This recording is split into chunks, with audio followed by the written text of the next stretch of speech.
Mexican drug lords operate under some of the same rules as legal businesses, the law of supply and demand, for instance. Now correspondent Adam Housley reports that, like any other industry with a lot of competition and overhead, rival groups are talking about a possible merger.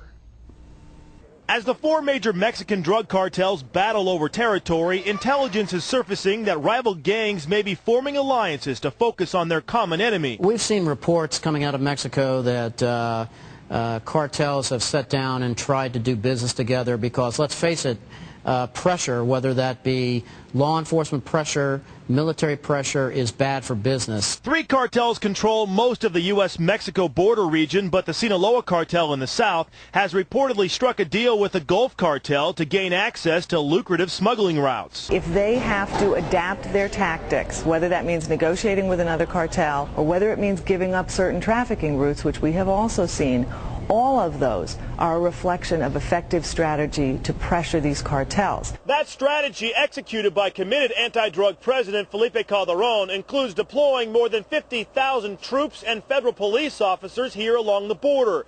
But sources suggest the cartels may be in control as many as 100,000 foot soldiers, making this more than just a law and order issue. It's not particularly surprising to see them claiming thousands and thousands of people in their employ so that they can try and frighten the population, intimidate people, including the security forces against whom they're operating. The most frightening aspect of this, if you look at this, are not so much the numbers of 100,000, is the tactical capabilities that the cartels have, for example, in places like Reynosa, when they're able to muster RPGs and law rockets. The cartel crackdown has brought the situation to a boiling point, and experts warn that as the heavily armed and richly financed organizations grow more desperate, violence on both sides of the border is likely to get worse.